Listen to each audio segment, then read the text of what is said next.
You know, if you're going to talk about tools or let alone get on the internet and talk about tools, you can't really talk about tools unless you talk about one of the most coveted tools to have ever existed. And that's the circular saw. So hit that like and subscribe button and stick around. And we're going to learn about how to use this thing because this thing is the workhorse of the tool world.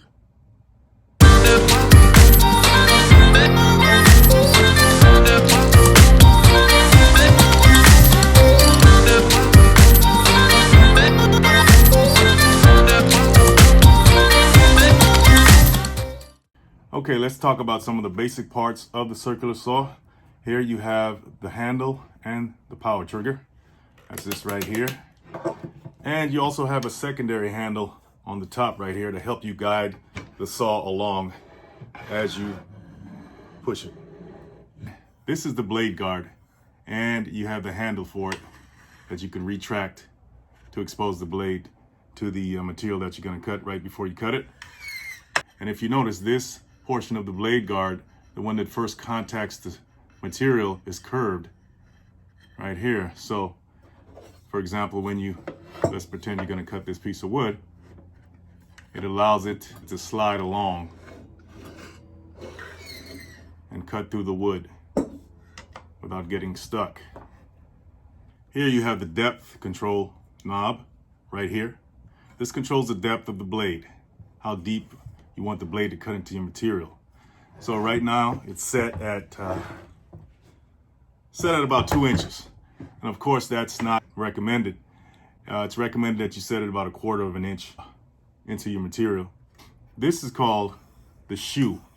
This is what rests on the material when you're gonna cut. And it's a flat surface. And say for instance, it rests on the material like so. So when you're gonna cut through it, the shoe stabilizes the saw. Right now, this blade is set at a 90-degree angle. So if I make a straight cut, it's gonna cut straight through the material at 90 degrees. But right here is the blade adjustment knob and the blade adjustment lever. You can adjust the tilt of the blade to other than 90 degrees. Now, this is also called the bevel adjustment knobs because it allows you to make bevel cuts in material. So as I said before, the blade is adjusted to about 2 inches below the shoe. And that's how deep it's gonna cut into your material. But like I said, it's recommended that you adjust it to about 1/4 of an inch below the shoe. So that's what we're gonna do right now by adjusting the depth adjustment knob right here. So I'm gonna take my double box end offset wrench here and loosen this nut right here.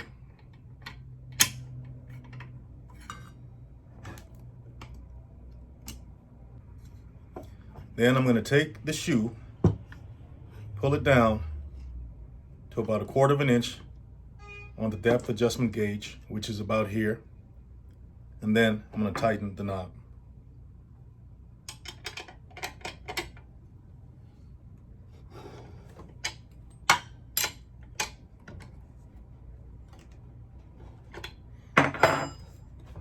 And as you can see, the blade is about 1/4 of an inch below the shoe.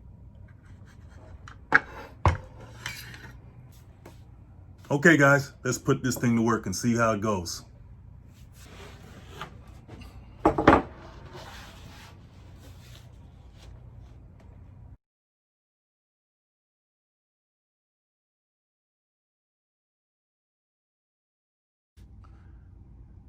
Now, the first thing you want to do is secure your material to your work surface with clamps. In this case, I'm using my work table, or it can even be a couple of sawhorses if you have them on hand.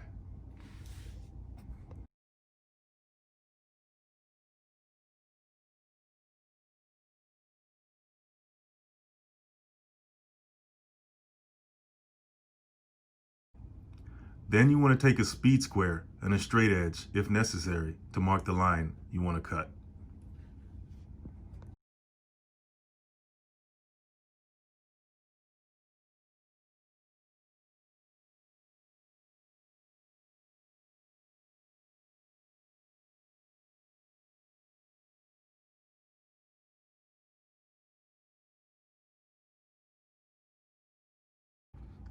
Now, as you can see, I made 2 marks that intersect at the line that form a V shape.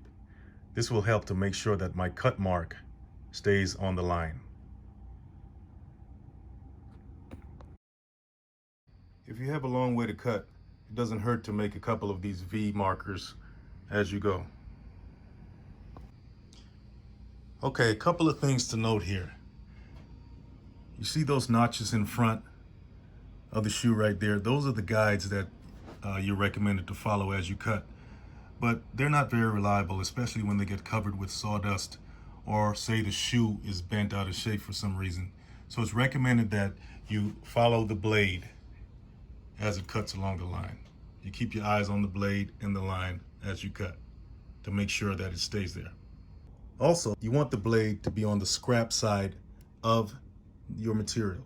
So in this case, that would be the right side of this piece of wood here.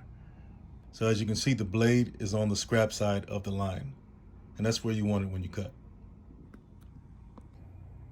Oh yeah, don't forget these. And these too. Now remember, you want to start the blade running before you touch your material.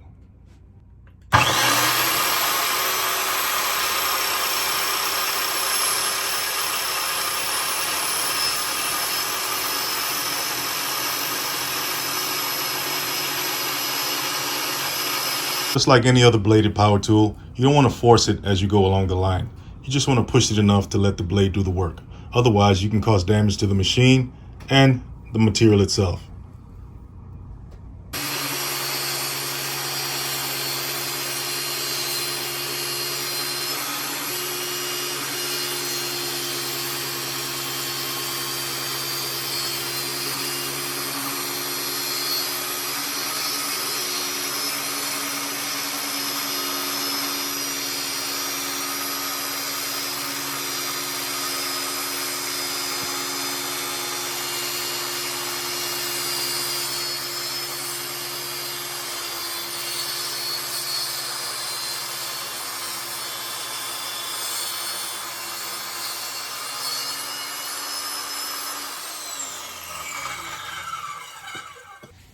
Okay, that looks pretty straight to me.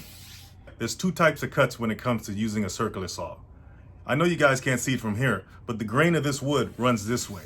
So when you cut across the grain, that's called a cross cut. But when you cut with the grain, that's called a rip cut. So as you see here, I did a cross cut. Okay, another tip, guys. Remember I used this straight edge to make the line when I did the last cut? Well, you can use that same straight edge as a guide to help you cut across the plywood. Here, this is what I'm talking about.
Wow, that's pretty straight.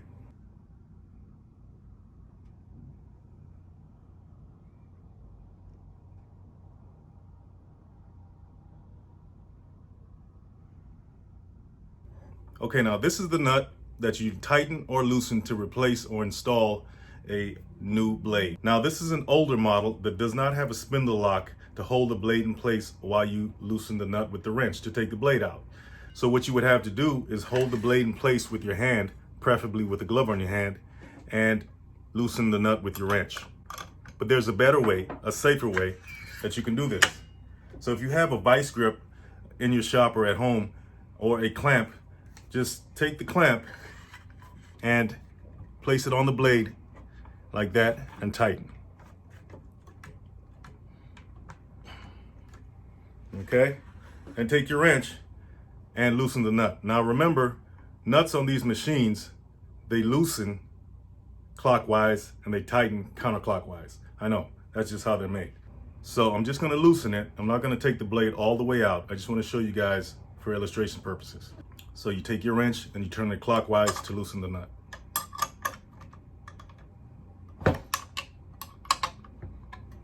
There you go. And you turn it counterclockwise to tighten.